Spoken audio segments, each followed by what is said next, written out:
아멘. 오늘 말씀 역대상 4장 9절에서 10절입니다.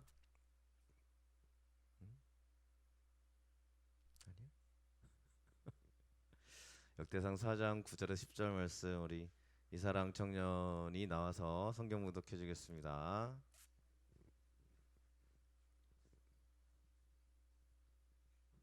역대상 4장 9절부터 10절까지 성경 봉독하겠습니다. 야베스는 그의 형제보다 귀중한 자라. 그의 어머니가 이름하여 이르되 야베스라 하였으니 이는 내가 쑥으로이 낳았다 함이었더라.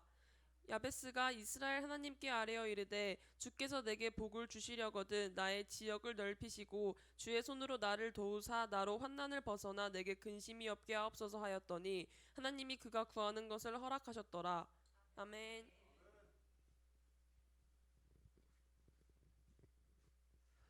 네, 하나님의 축복의 사람 야베스라는 제목으로 함께 은혜 나누겠습니다. 서로 인사하겠습니다. 잘 오셨습니다. 축복합니다. 잘 오셨습니다. 축복합니다. 잘 오셨습니다. 감사합니다. 네, 이따 사진 한 번만 찍어주시면 감사하겠고요. 예배 사진. 어?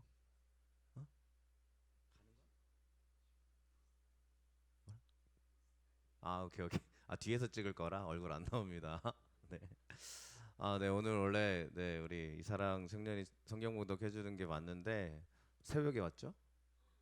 그래서 오는지 안 오는지 정확하게 몰라서 이제 주부에는 다 같이라고 되어 있어요. 그래서 갑자기 제가 부탁을 들었는데 이렇게 같이 잘해 주셔서 너무 감사를 드립니다. 네, 우리 청년 또 우리 방금 얘기했던 우리 청년은 서울에서 내려왔어요. 서울에서 오늘 예배 참석하려고 같이 열심히 내려왔는데 늘 안전운전 하시고 또 오늘 우리 이제 짝수달 이제 세 번째 주는 이제 다 함께 예배를 드리자라고 해서 제가 이렇게 연락을 드렸는데 이렇게 와주셔서 너무 감사하고 여러분 아시겠지만 제가 매 주마다 주일 말씀을 이렇게 보내드리고 있습니다. 잘 받고 계시죠?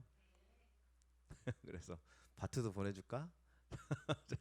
우리 아이들한테는 안 보내고 있는데 우리 늘 이렇게 제가 기도하고 있고요. 여러분들에게 하나님의 은혜가 넘치기를 함께 기도하고 있습니다. 6월달 한 달 동안도 우리에게 허락하신 하나님의 은혜의 시간이 축복이 가득하기를 바랍니다. 오늘 함께 와주셔서 너무 감사를 드리고 우리 오늘 와주신 여러분들에게 하나님의 축복이 가득하기를 축복합니다. 오늘 청년들은 남아서 식사하고 갈 수 있으면 같이 남아주시면 감사하겠고요. 네, 같이 움직였으면 좋겠습니다. 오늘 야베스에 대한 이야기를 같이 나누려고 합니다. 지난주에는 오베데돔이라는 사람이었는데 오늘은 야베스에 대한 이야기입니다. 야베스가 이제 교회를 이렇게 좀 다녀보신 분들은 야베스 그러면 들어보셨을 거예요. 그런데 우리는 또 생소한 분들도 있을 겁니다. 야베스라는 사람이 성경에서 딱 두 절 나와요. 딱 두 절 나오는데 이 두 절 속에 하나님의 역사가 또 하나님의 뜻이 의미가 굉장히 많아서 오늘 이 말씀 가운데 진짜 우리에게 하나님이 허락하신 축복이 가득하기를 간절히 바랍니다. 야베스에게 주신 진짜 축복이 무엇일까라고 한번 생각을 해봤습니다. 여러분들에게는 뭐가 가장 축복이세요?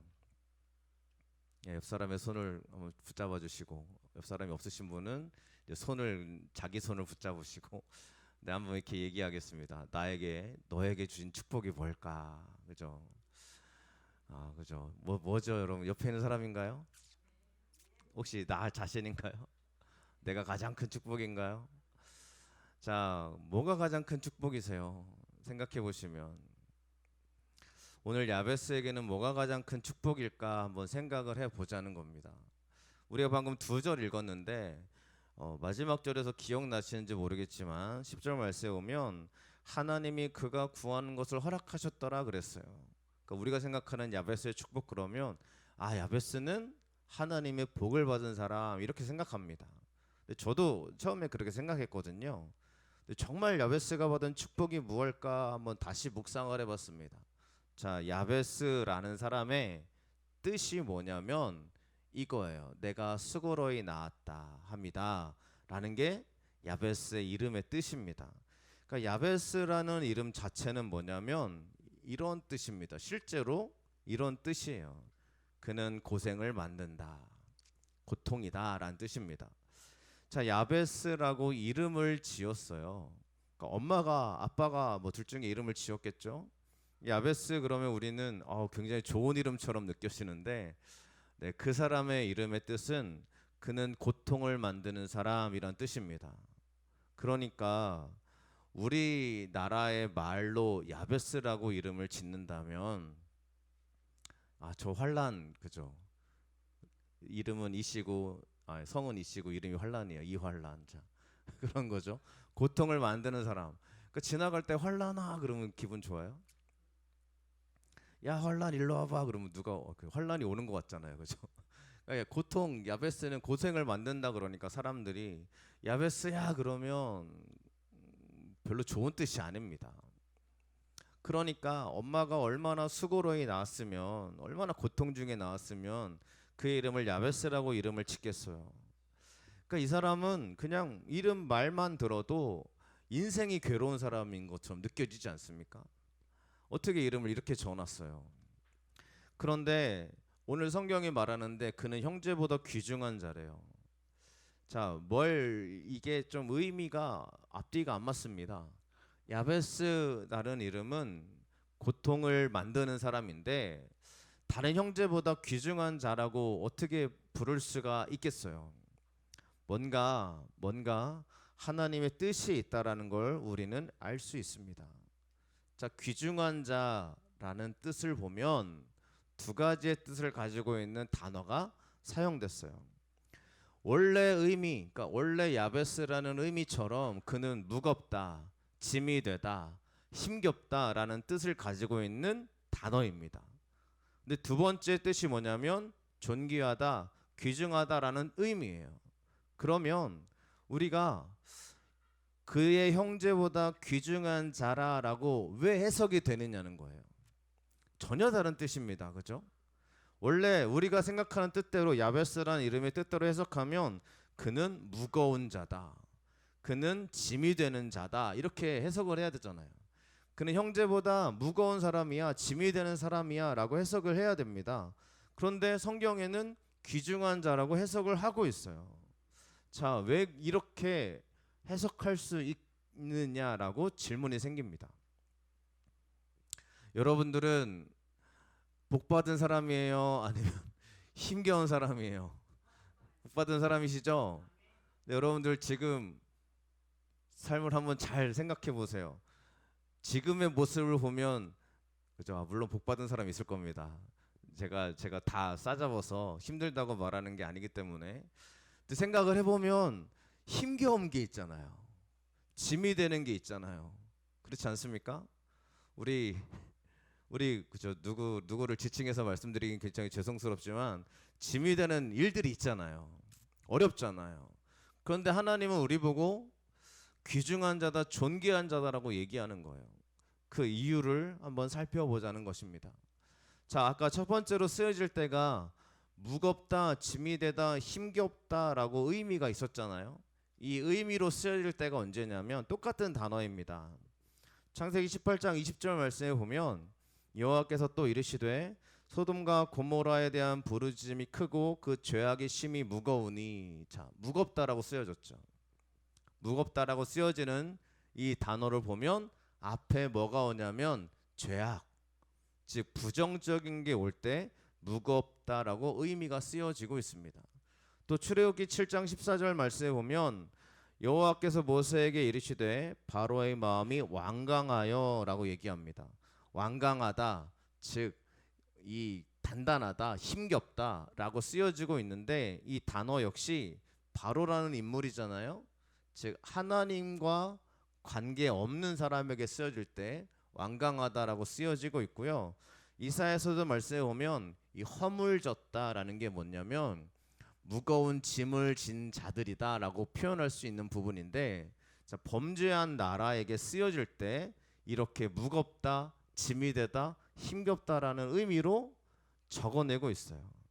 그러면 귀중하다, 존귀하다라고 쓰여질 때는 언제 쓰여지냐는 거예요. 오늘 야베스의 축복처럼요.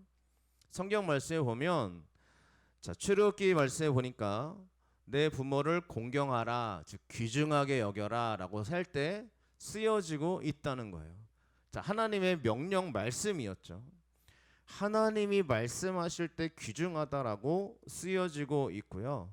시편의 말씀에서도 보면 하나님을 찬양하고 영화롭게 찬송할지어다. 영화롭게, 즉 귀중하게 존귀하게 찬송할지어다라고 쓰여졌어요. 차이점이 뭐죠? 자, 무거울 때는 언제 쓰여졌어요? 죄악으로 가득할 때. 또 하나님과 반대의 길을 걷고 있는 사람들에게. 그런데 존귀하다, 귀중하다고 쓰여질 때는 언제냐면 하나님이 대상일 때, 하나님이 중심에 있을 때 그 사람을 존귀하다, 귀중하다라고 생각하고 기록하고 있더라는 거예요. 그러면 다시 돌아가서 원래 야베스는 힘겨운 자였습니다. 맞죠? 이름이 힘겨운 사람이니까 태어날 때부터 야베스는 넌 참 고통 가운데 사는 사람이구나라고 사람들이 이야기했을 거예요. 그렇게 살았을 거예요. 그런데 야베스가 존귀한 자가 됐어요. 이유가 뭡니까? 하나님이 그 인생에 들어오기 시작했을 때, 하나님이 그 삶 가운데 함께 하시니까 이 힘겨운 사람이었던 야베스가, 그죠? 힘겨운 사람이었던 그의 인생이 존귀한 자로 바뀌어지더라는 것입니다. 그러니까 원래 야베스는 힘겨운 인생이었어요. 이 야베스를 보면서 누구를 떠올리게 됩니까? 우리 힘겨운 인생을 살아왔던 우리를 떠올리게 됩니다. 제가 아는 청년도, 사람들도 힘겨운 인생을 살아왔던 사람들의 인생을 들어보면 어떻게 그렇게 힘겹게 살아왔을까 하는 생각을 하는 청년들도 있고 사람들도 있어요. 그런데 그 사람들이 하나님을 믿음으로 그걸 고백하는 거예요. 힘겨운 인생 가운데 있었던 자신의 삶을 하나님께 맡기고 나아가기 시작을 하니 내 삶이 하나님의 존귀한 삶으로 채워질 줄로 믿습니다라고 고백하는 사람들을 만나보게 되더라는 것이에요. 우리에게 하나님이 함께 하심으로 우리는 존귀한 자들이 되는 줄로 믿습니다. 여러분들이 그런 삶이 펼쳐지시기를 간절히 축원합니다. 제가 요즘 동영상을 보는 것 가운데 하나가 있는데 우리 개그맨, 제가 몇 번 말씀드린 적이 있죠. 조혜련 씨의 성경 이야기를 듣고 있어요. 너무 잘해요. 목회자가 봐도 너무 잘 설명을 하고 또 개그맨이니까 얼마나 상황적으로 재밌게 설명을 하는지 몰라요. 은사예요. 근데 그 사람이 그래요.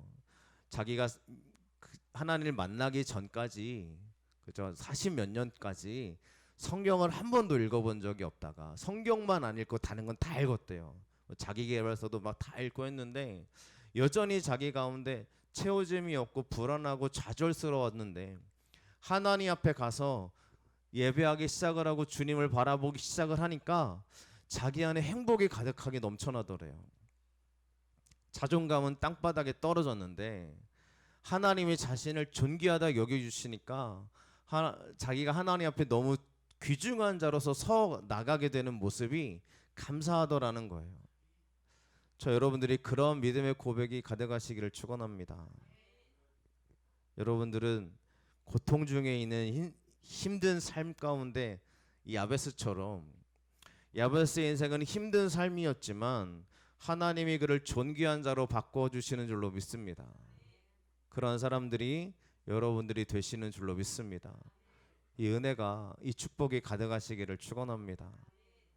지금 한 걸음 열려졌어도 하나님이 함께하는 사람이 존귀한 자이며 지금 한 걸음 닫혀졌어도 하나님이 함께 하심으로 우리가 존귀한 자가 되심을 믿으시기를 축복합니다. 그런 사람이 저 여러분 되셔야 되지 않겠습니까? 믿으시죠? 가끔 우리 교회 왔었던 체리 농사를 하던 청년 기억하세요? 작년에 우리 비가 엄청 많이 왔잖아요. 비가 안 왔잖아요, 그죠? 죄송합니다. 비가 안 왔어요. 안 와가지고 가뭄이 엄청 심했어요. 그죠? 올해는 비가 많이 온다는 소식이 있었는데 비가 안 와가지고 가뭄이 많잖아요. 사람들이 그래서 많이 고통스럽게 막 그렇게 살아왔죠. 어려웠어요. 역대급 가뭄이다 그래서 농사짓는 사람들도 많이 어려웠어요. 근데 그 친구가 교회 오더니 작년에 교회 오더니 그렇게 얘기를 하더라고요. 체리는 비가 오면 망한대요. 비가 안 와가지고 너무 잘 됐다고. 그러면서 그 친구가 그러는 거예요. 자기가 그쵸 하나님을 의지하는 자기에게 물론 다른 사람에게는 이게 역설적인 부분이잖아요. 그러니까 이게 축복이다 아니다라고 말하기 굉장히 조심스럽지만 자기는 감사했다는 거예요. 너무 하나님. 그러니까 지난 작년에, 그러니까 작년 말고 재작년에는 비가 많이 와서 미리 이제 닫았다고 하더라고요. 안 됐다고. 그래서 그런 얘기를 하더라고요. 하나님 앞에 우리가요 고통스럽고 정말 좌절스러운 부분에서도요 하나님이 여러분에게 열어주시는 축복이 있음을 믿으시기를 축원합니다. 누군가 그러잖아요. 야 너무 가뭄이 심해서 너무 힘들어라고 말하지만 그 가뭄이 저 여러분들에게는 오히려 하나님의 축복으로 바뀌어지는 역사가 일어나기를 간절히 축원합니다. 기도하는 제목들이 여러분들에게 있으실 거고 여러분들 이 자리에 나오신 여러분들이 꼭 힘들고 어렵고 좌절스럽게 찾아왔다 할지라도 하나님은 우리를 힘듦을 바꾸시고 존귀한 자로 바꿔주시는 줄로 믿으시기를 축원합니다. 그래서 우리가 꼭 기도하셔야 돼요. 예배하실 때 하나님의 예배하심으로 말미암아 주의 축복이 가득하게 임하시기를 축원합니다. 자, 이렇게 야베스에게 가장 축복이 무엇냐라고 생각해 보면 그가 귀중한 자로 바뀌었다는 겁니다. 하나님이 구하는 것을 허락하셨다라기보다 그가 고통스러운 인생 가운데 살다가 하나님의 귀중한 자로 바뀐 게 가장 큰 축복인 줄로 믿습니다. 여러분들에게 가장 큰 축복이 뭐냐면 하나님을 믿는 마음이 우리에게 있다라는 게 우리 가운데 가장 큰 축복인 줄로 믿습니다. 그러한 축복이 여러분들에게 가득하시기를 간절히 바랍니다. 야베스에게 더 부어진 축복이 무엇냐라고 한번 살펴보겠습니다. 귀중한 자가 되었을 때 야베스에게 가장 큰 첫 번째의 축복은 바로 이겁니다. 하나님께 아뢰어 이르되. 여러분 기도는 우리에게 열어주시는 가장 큰 축복인 줄로 믿습니다. 신기하게 기도한 대로 역사가 일어나는 것을 가끔 봅니다. 또 종종 봅니다. 사람들이 그래요. 기도한 대로 안 되던데요. 여러분들 기도한 대로 안 되는 것보다 우리가 기도하는 그 기도 제목들을 하나님이 기억하시고 주의 은혜로 채워주실 줄로 믿습니다. 그래서요 몇 년 지나고 기도응답이 일어나는 사람들도 있고요. 하나님의 축복의 역사가 일어나게 될 줄로 믿습니다. 우리 자녀들에게 특별히 그런 축복이 일어나기를 축원합니다. 청년들에게요. 안 된다고 생각하지 마시고 하나님의 은혜로 열어주실 줄로 믿습니다. 그죠? 우리 교회 청년의 얘기를 마음껏 하고 싶은데 못할 때가 있어요. 네. 그래서 여러분들 이해해 주시고 자 하나님께 아뢰어 이르되 그랬어요. 자 굉장히 어렵게 보시지 마시고요. 쉽게 말씀을 드리겠습니다. 아뢰어 이르되 똑같은 말 같잖아요. 아뢰어 이르되. 그러니까 아뢰는 거랑 이르는 거랑 뭐가 달라요? 근데 성경은 의미를 다르게 적어놨습니다. 아뢰다는 이야기는 외치는 거예요. 뭘 외치는 거예요? 이르되라는 이야기는 하나님의 말씀을 의미하는 단어거든요. 그러면 야베스가 뭘 외치는 거냐면 하나님의 말씀을 듣고 외치고 있는 중입니다. 그러니까 그가 이야기하는 게 그냥 아무렇지도 않은 자기만의 이야기를 외치는 게 아니라 하나님 말씀을 외치고 있어요. 그게 뭐냐면 나에게 복을 주시려거든이라는 외침입니다. 자 그러면 하나님이 누군가에게 복을 주신다고 약속하셨냐면 신명기 말씀에 보면 하나님의 계명을 지키는 자, 하나님께 예배하는 자를 복 주신다고 해놨거든요. 그럼 야베스가 뭐 하는 사람이라는 거예요? 나 하나님 예배하고 있습니다. 하나님께 계명을 지켜내고 있습니다. 주여 복을 주시려거든이라고 외치고 있는 거예요. 우리가 하나님의 기도를 외칠 때에는 하나님 말씀을 붙잡고 외치시기를 간절히 바랍니다. 그래서요, 예배하는 사람이 중요한데, 왜냐하면 하나님이 예배하며 부르짖으라고 얘기했거든요. 하나님이 계명을, 즉 하나님 말씀을 붙잡고 기도하라고 했거든요. 근데 우리가요, 굉장히 오해하지 말아야 될 한 가지가 있는데, 아무것도 안 하고 있는데 하나님이 나에게 복을 주신다? 이러는 사람은 없어요. 네, 없어요. 예배하고 기도하는 사람에게 하나님이 함께 하시는 줄로 믿습니다. 그럼 예배하지도 않고 기도하지도 않는데 잘 되는 저 사람은 무엇입니까? 라고 물어보시는 분들이 계세요. 여러분들, 지금 잘 될 수는 있습니다만 여러분 꼭 지켜보셔야 됩니다. 그렇다고 막 그 사람이 언제 무너지나 막 지켜보라는 얘기가 아니고요. 저와 여러분들은 하나님이 세워주시는 축복이 있을 줄로 믿습니다. 하나님의 지역을 넓혀달라고 그래요. 야베스는 땅이 없는 사람이었습니다. 왜냐하면 지역이 땅이거든요. 하나님이 이 당시의 사람들에게 땅이 없다는 것은 아무것도 없다는 이야기가 돼요. 그러니까 자기가 터전이 없다는 이야기는 굉장히 떠돌아다니는 인생으로 볼 수 있는 거예요. 근데 하나님이 야베스에게 그가 거할 지역을 허락하셨더라라고 오늘 말씀하고 있거든요. 그래서 하나님이 그에게 베풀어 주신 가장 기본적인 게 뭐냐면 그가 터닫고 살아갈 수 있는 땅을 주셨다라는 것이 야베스의 두 번째 축복이었습니다. 첫 번째는 기도할 수 있는 은혜를 주셨고요. 두 번째는 내가 거할 수 있는 땅을 주셨다라는 게 야베스의 축복이었다는 거예요. 떠돌아다니는 인생, 있을 데가 없는 인생, 여러분들 그런 삶을 살아보셨나요? 네, 여러분들에게 그런 삶이 펼쳐지지 않기를 간절히 축원합니다. 떠돌아다니는 인생이 뭐냐면 정말 있을 곳이 없어가지고, 여러분 그렇지만 하나님이 우리의 길을 열어주실 줄로 믿습니다. 저의 삶을 들여다보면 저의 이야기라서 뭐 그런가 보다 할 수 있겠지만 제가 이런 이야기를 하면 제가 옛날 사람처럼 느껴져서 굉장히 옛날 분들이 다 그렇다는 건 아니지만 애들이 그래요. 목사님 뭐 70년대 사람이세요? 뭐 그렇게 얘기하는 분들이 가끔 있는데, 제가 대학교 때 이제 살 집이 없어가지고 여기저기 막 얹혀 살았던 적이 있어요.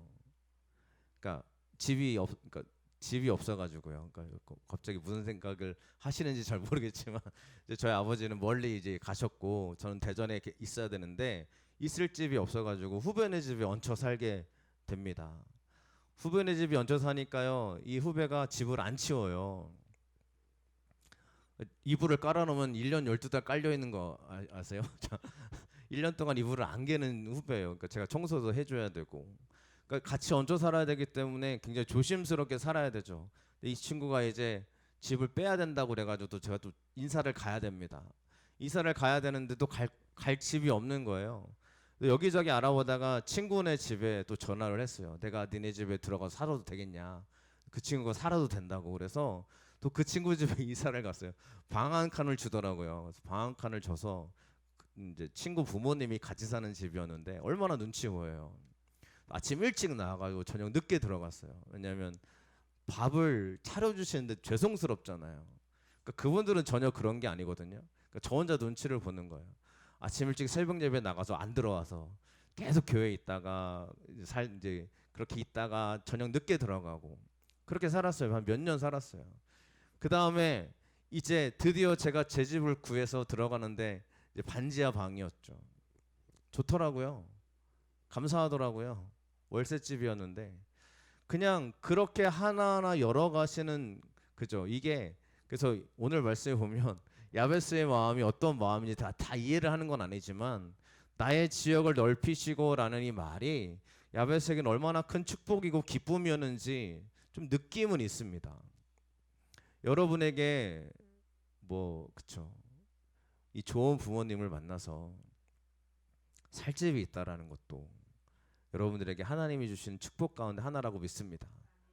또 여러분들이 이렇게 하나님 앞에 예배하고 고백하고 이렇게 함께 이야기할 수 있는 우리 교회가 있다라는 것도 하나님의 큰 축복인 줄로 믿습니다. 하나님이 여러분들에게 있어야 될 땅의 지역을 넓혀 가시기를 축원합니다. 청년들이 특별히 있어야 될 자리를 놓고 기도하잖아요. 우리 직장의 자리, 또 내가 있어야 될 자리, 특별히 결혼의 문제는 가장 큰 문제 중에 하나라고 믿는데 여러분들 그러한 기도를 하나님께 올려드리시고 하나님이 열어주신 축복이 있기를 간절히 축원합니다.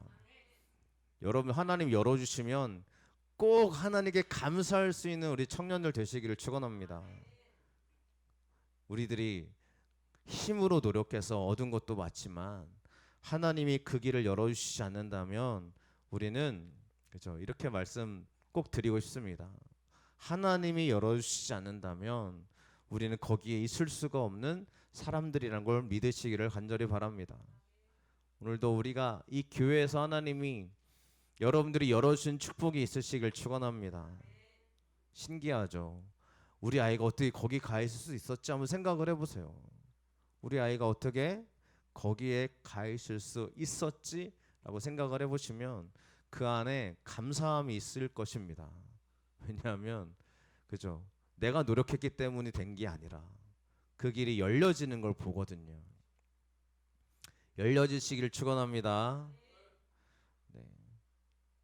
세 번째로 주의 손으로 나를 도우사 환난을 벗어나 근심이 없게 하옵소서라고 얘기했습니다. 주님의 손이 하시는 일은 악한 곳에서 구원하시는 하나님의 은혜인 줄로 믿습니다. 악한 곳에서 구원하시는 하나님의 은혜요. 그 대표적인 사건이 바로 시편 23편 4절의 말씀이죠. 네, 내가 사망의 음침한 골짜기로 다닐지라도 실제로 이게 골짜기거든요. 네, 다윗이 다녔던 정말 다윗이 여기 있었는지는 모르겠지만 이스라엘 땅에 있는 골짜기 중에 하나입니다. 그러니까 옆에 보시면 이 골짜기로 다니는 거예요. 보면 동굴이 보이시죠? 차 위쪽에도 있고 여기도 있고 동굴이 있어요. 그래서 골짜기를 다닐 때는 이 동굴 속에 숨어 있다가 공격하면 굉장히 큰 치명상을 입게 됩니다. 그러니까 사망의 음침한 골짜기를 왜 표현하는지 아셔야 되는데 여기를 다윗이 돌아다닐 때마다 두려움에 빠지는 거예요. 언제 튀어나올지 모르거든요. 그냥 우리는 편안하게 이 골짜기를 다닌다고 생각할 수 있습니다. 우리나라의 골짜기는 이런 곳이 별로 존재하지 않잖아요. 그런데 이런 곳에 다닐 때마다 그죠? 하나님이 나와 함께 하심이라라고 고백하고 있어요. 이게 다윗이 하는 고백입니다. 사망의 음침한 골짜기. 자, 우리가 왜 그러한 이제 우리 삶을 살다 보면 왜 이렇게 잠을 못 자고요? 왜 이렇게 근심과 걱정에 빠져 살게 될까요?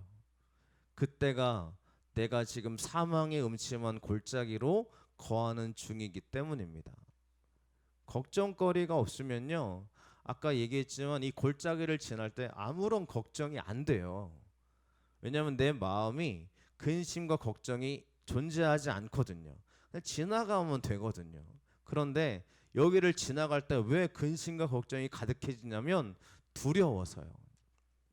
누군가 나를 해할까 봐 두려우니까. 그러니까 여기를 혼자 다녀도요 걱정되지 않을 때는 아무런 상관이 없습니다. 그런데 100명, 200명이 같이 다녀도 이곳을 지날 때 두려움 가운데 살게 되면 우리는 근심과 걱정이 나를 덮치게 된다라는 걸 많이 느끼게 됩니다. 우리가 왜 근심과 걱정 가운데 이렇게 두려움 가운데 사냐면 내가 걱정이 없어서가 아니라 이 골짜기를 지날 때 두려움으로 지나가기 때문이다라는 거예요. 우리 인생이 두렵지 않을 수 있는 이유는 우리 하나님이 나와 함께 하시기 때문인 줄로 믿습니다. 하나님이 나를 안위하시나이다 그랬는데 이 안위는 위로하다라는 거거든요. 하나님이 여러분 어떻게 나에게 위로하실까요? 옆 사람을 여러분 위로할 때 어떻게 위로하십니까? 괜찮아. 하나님이 함께 하실 거야. 여러분들 근데 이 정말 이 사망의 음침한 골짜기를 혼자 지난다고 생각해 보세요. 하나님이 어떻게 위로하시냐면 이 나음이라는 단어가 똑같은 단어인데 으르렁거리다라는 뜻이 있어요.